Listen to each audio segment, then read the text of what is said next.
ओम विघ्नेश्वराय वरदाय सुरप्रियाय लंबोदराय सकलाय जगद्दिताय नागायनाय स्तुतियज्ञ विभूषिताय गौरी सुताय गणनाथ नमो नमस्ते।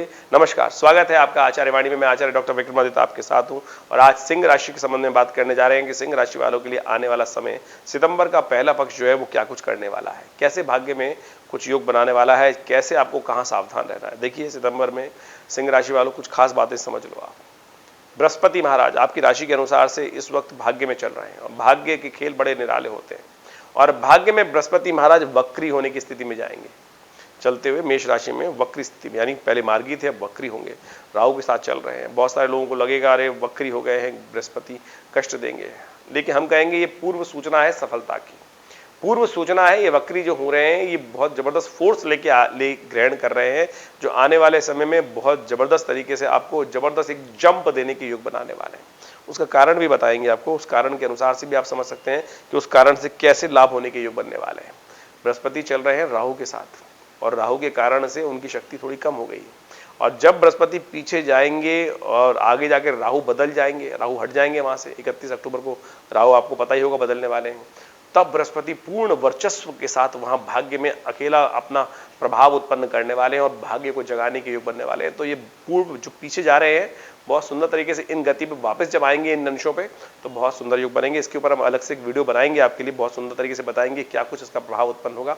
तो खैर समझ लीजिए, ये यहाँ इस बात को समझाया हमने कि आपके लिए कोई खराब बात नहीं है, बहुत सुंदर योग बनने वाले हैं। वहीं शुक्र भी परिवर्तन की तरफ जा रहे हैं, मार्गी हो रहे हैं और मंगल शनि का तो इन दिनों विशेष तौर पे आपकी राशि के अनुसार से यदि हम बात करें तो षडाष्टक योग चल रहा है। मंगल राहु का षडाष्टक योग चल रहा है, इसके ऊपर तो अलग से वीडियो भी बनाया था हमने। तो क्या कुछ होने के योग हैं आपके साथ, आप समझ लीजिए। सबसे पहले बात कर लेते हैं 1 सितंबर की और भाद्रपद मास के कृष्ण पक्ष की द्वितीया तिथि इस दिन पड़ने वाली है। प्रतिपदा क्षय हो गई थी इस दिन। सबसे पहले बात कर ले कि जो 31 तारीख को पंचांग था उसके अनुसार से पूर्णिमा और प्रतिपदा एक ही तिथि में थी और प्रतिपदा जो है वो क्षय हो गई। और जिस शास्त्र कहता है कि जिस मास में जो तिथि का आरंभ, मास का आरंभ जो है जब क्षय तिथि से होता है तो वो मास प्राकृतिक आपदाओं के लिए, अनेक प्रकार के कुछ कष्टों के लिए जाना जाता है। तो ऐसे में सावधान होकर हमको कार्य करने का प्रयास करना चाहिए। छोटी सी गलती कहीं भारी ना पड़ जाए, इस बात का ध्यान रखते हुए कार्य करने का प्रयास करना चाहिए। और साथ साथ जिस तिथि में कुछ तिथियां क्षय हो जाएं जिस मास के अंदर और फिर वो बढ़ भी जाएं तो ऐसे में शेयर मार्केट बिजनेस, व्यवसाय में, स्पेकुलेशन वाले बिजनेस में कई प्रकार के नुकसान होने के योग बन जाते हैं। कभी मंदी का दौर, कभी भाव आगे बढ़ने का दौर, कुछ यानी भाव उठापटक में कष्टकारी योग बन सकते हैं। तो सावधानी के साथ काम करें। और ग्रहों का योग भी षडाष्टक योग चल रहा है, ये उठापटक का योग दे रहा है। तो ऐसे में फूक फूक का कदम रखने की जरूरत है। क्या कुछ होने के योग हैं समझ लीजिए। 1 सितंबर को द्वितीया तिथि है भाद्रपद मास की और शुक्रवार का अवसर है। चंद्र ग्रहों का योग यदि हम आपके लिए बात करें तो थोड़ा सा भारी है। तो ऐसे में बहुत अच्छे से समझकर कार्य करने की, थोड़ा बंधा बंधा आप महसूस कर सकते हैं। थोड़ा सा आपको आगे में कार्य करने में थोड़ा श्रम ज़्यादा करना पड़ सकता है। तो ऐसे में अपने विचारों को थोड़ा बंधा हुआ, यानी थोड़ा सा ऐसा हो सकता है विचार कि खुला कार्य करने की छूट नहीं मिल रही। चिंता ना करें, सब दिन एक समान नहीं होते हैं, तो कोई बात नहीं, थोड़ा बंधा हुआ कार्य करने की जरूरत है। तो उसको ठीक करने के लिए क्या उपाय किया जाए वो भी समझ लीजिए। देखिए, आपकी राशि के अनुसार से आपको सबसे बढ़िया उपाय जो रहेगा वो आपके लिए दिखाई देता है, आप किसी गौशाला में जाकर गौ सेवा करने का प्रयास कीजिए। ये सबसे सुंदर उपाय है। इससे आपके ग्रहों को ताकत मिलेगी और परिवर्तन का अवसर मिलेगा। महालक्ष्मी का पूजन करें, खीर का दान करें, ये सारे उपाय करके लाभ ले सकते हैं। वहीं 2 तारीख यदि हम बात करें तो उस दिन तृतीया तिथि है, साथ साथ शनिवार का अवसर है और ग्रहों का योग अभी भी थोड़ा सा आपको फंसाए रखा हुआ है। इसी फंसावट में कहीं ना कहीं आप कुछ नुकसान करा सकते हैं, इस बात का ध्यान रखिएगा। तो जो भी कार्य कर रहे हैं थोड़ा सोच विचार के करने का प्रयास कीजिएगा। मंगल और शनि की इस वक्त, मंगल और राहु की युति कहीं ना कहीं कष्ट देने की योग दे रही है। तो थोड़ा सा विचारों को ठीक करने का प्रयास कीजिए। विचार कैसे ठीक होंगे? जा पर कृपा राम की हुई ता पर कृपा कर ही सब कोई, एक बात समझें। और राम की कृपा किस पे होती है? जो हनुमान जी के भक्त होते हैं। तो आपकी राशि के अनुसार से आपको हनुमान जी का स्तवन करना चाहिए। हनुमान चालीसा का एक पाठ समस्त प्रकार के आपके कष्ट हरेगा। तो इस बात को समझते हुए कार्य करने का प्रयास कीजिए, सब शुभ होगा। भद्रा रहेगी इस दिन विद्यमान, सुबह 10:16 से लेकर रात्रि में 8:45 बजे तक। तो ऐसे में इस समय में नए विचार, नए कार्य, नए प्रोजेक्ट हाथ में लेने से बचना चाहिए। 2 और 3 तारीख को गंडमूल नक्षत्र भी विद्यमान है, विशेषतौर पर रेवती और अश्वनी। तो जो जातक जिन घरों में नए जन्म जिनका हो रहा है उनकी मूल शांति अवश्य कराएं उनके माँ बाप, अन्यथा कष्ट हो सकता है, भारी हो सकता है वो जातक। 3 तारीख की यदि हम बात करें तो उस दिन ग्रहों गणना विशेष तौर पर दिखा रही है, रविवार का अवसर, चतुर्थी तिथि और गणेश चतुर्थी का अवसर है। ऐसे में भगवान गणेश का स्तवन करते हुए कार्य करने का आपको प्रयास करना चाहिए। ग्रह आपके पॉजिटिव रहेंगे, सुबह सुबह जो आप कार्य करने का सोचेंगे दिन में उनमें पॉजिटिव रिजल्ट आने के योग बन सकते हैं। भाग्य हर चीज में साथ देगा, धर्म परायण रहते हुए कार्य दिखाई देंगे, सरल रहते दिखाई दे रहे हैं और इस सरलता का लाभ मिल सकता है। बृहस्पति के साथ चंद्रमा का योग बन रहा है, बहुत सुंदर सूचना है, आने के लिए लाभ की सूचना आपको मिलती दिखाई दे रही है।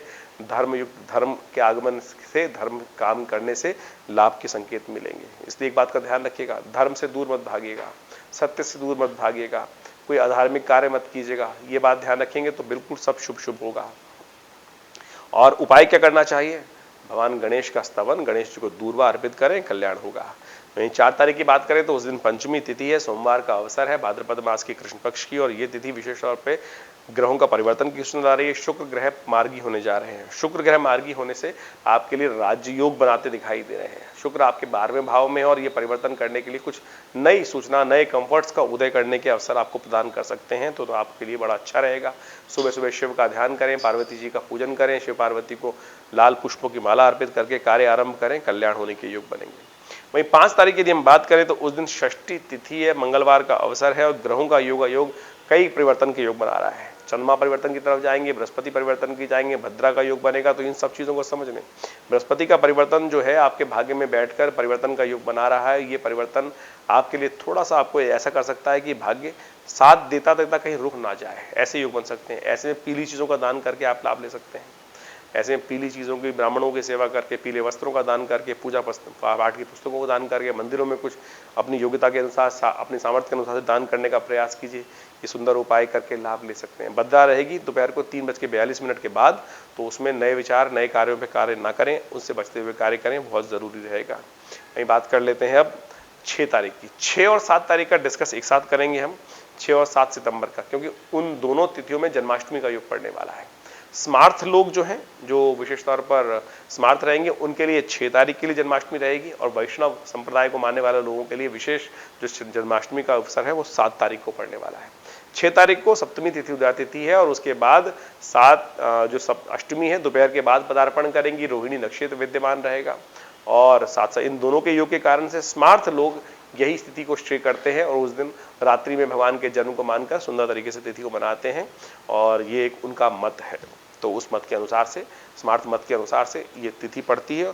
और वैष्णवों के लिए 7 तारीख बड़ी श्रेयकर है। और 7 तारीख का ग्रहों का योग बहुत सुंदर बना हुआ है।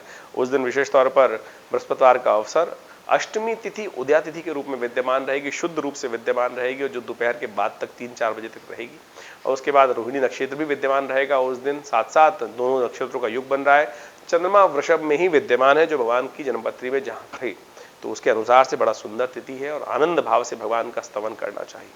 कहा जाता है इस कलिकाल में पूरे वर्ष कुछ उपाय करो ना करो, कुछ पूजा पाठ करो ना करो, व्रत रखो ना रखो, लेकिन इस जन्माष्टमी पर कहा जाता है कि कहीं जो अनेक प्रकार के दुष्कर्म है उन सब से निवृत्ति का मार्ग मिल जाता है, पापों से क्षय का मार्ग मिल जाता है। तो इस दिन व्रत करते हुए, भगवान का स्तवन करते हुए कार्य करने चाहिए।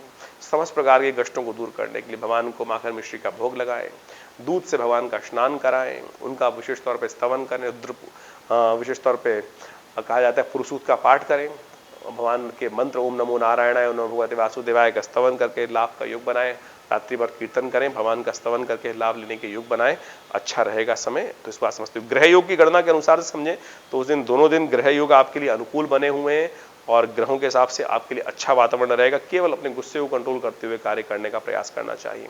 थोड़ी सी एग्रेसिवनेस इन दिनों सिंह राशि वालों आपको परेशान कर सकती है, क्योंकि सूर्य आपके लगातार सिंह राशि में चल रहे हैं। तो ऐसे में आपको नित्य प्रति भगवान सूर्य को अवश्य जल देने का प्रयास करना चाहिए। इससे क्या होगा कि आपका जो जल देंगे, सुबह अर्घ देंगे, तो जो प्रभाव है सूर्य का दुष्प्रभाव वो कम होगा और धीरे धीरे शांति का वातावरण होगा। नमक का सेवन इन दिनों कम कीजिए, ये बहुत जरूरी उपाय है, नहीं तो अननेसेसरी एग्रेसिवनेस, हर एक से झगड़ा थोड़ा ज्यादा परेशान कर सकता है। तो इस बात का ध्यान रखते हुए आपको कार्य करना चाहिए। हम बात कर लेते हैं 8 तारीख की। 8 सितंबर के दिन नवमी तिथि है और साथ साथ शुक्रवार का अवसर है। ग्रह नक्षत्र योग आपके लिए बना रहे हैं, लाभ के संकेत दे रहे हैं, लेकिन खर्चे थोड़े बढ़ सकते हैं। इस बात का ध्यान रखते हुए आपको कार्य करना चाहिए, अननेसेसरी खर्चे आपके जिम्मे ना पड़े। इस बात का ध्यान रखते हुए कार्य करेंगे तो अच्छा रहेगा। आप एक काम करें, गौ पूजन करें, गौ सेवा करें, यह आपके लिए अच्छा उपाय दिखाई देता है। वहीं 9 तारीख की यदि हम बात करें तो उस दिन दशमी तिथि है, शनिवार का अवसर है और ग्रहों का योगायोग दिखाता है आपके लिए खास तौर पर आगे बढ़ने के अवसर आपको विद्यमान हो सकते हैं, लाभ की सूचना आपको प्राप्त हो सकती है। लेकिन क्योंकि चंद्रमा बिल्कुल कहीं ना कहीं अकेला है, कहीं ना कहीं शुभ ग्रहों से दृष्ट नहीं है आपके गोचर के दृष्टिकोण से, तो ऐसे में अननेसेसरी के झगड़े, अननेसेसरी के खर्चे आपको परेशान कर सकते हैं। लाभ का योग बनते बनते कहीं ना कहीं धोखा बन सकता है, लाभ की उम्मीद में खर्च ज्यादा हो सकता है। लाभ होना है, निश्चित है, इसलिए उसकी उम्मीद में ज्यादा धन खर्च ना करें। ये सबसे बड़ा उपाय करते हुए कार्य करेंगे तो बहुत शुभ रहेगा। शनि के मंत्र का जप करें, तिल का दान करें, तिल के तेल का भी दान कर सकते हैं, यह आपके लिए श्रेयकर उपाय रहेगा। इस दिन नए कार्यों को करने से बचना चाहिए क्योंकि सुबह से विद्यमान रहेगी भद्रा जो रात्रि तक रहेगी, तो इससे बचते हुए कार्य करना आपके लिए अच्छा रहेगा। वहीं 10 तारीख की हम बात करें तो उस दिन एकादशी तिथि है, अजा एकादशी है। कहा जाता है कि ये तिथि बहुत सुंदर है, समस्त प्रकार के कष्टों को निवृत्त करने वाली है। ऐसे में भगवान विष्णु का स्तवन करना चाहिए। रविवार का अवसर, कर्क में चंद्रमा, ये सारी सूचना आपके लिए जो दिखाई देती हैं। थोड़े से जो ग्रहों का योगायोग थोड़ा भारी है, अननेसेसरी के जुर्माने आपके जिम्मे पड़ सकते हैं, स्वास्थ्य का ध्यान रखते हुए कार्य करना चाहिए। अजय एकादशी बाई चांस पड़ रही है, ऐसे में भगवान विष्णु का स्तवन करें, उनका पूजन करें। कृष्णाय वासुदेवाय हरे परमात्मने प्रणता क्लेशनाशाय गोविंदाय नमो नमः, इस मंत्र का जप कीजिए। ओम नमः शिवाय, ओम विशेष तौर पर ओम नमो नारायण नमः शिवाय का इस मंत्र का जप करते हुए कुछ देर एक माला जप कर लीजिए। कष्ट हरेंगे भगवान और कल्याण के योग बनेंगे। धन्यवाद।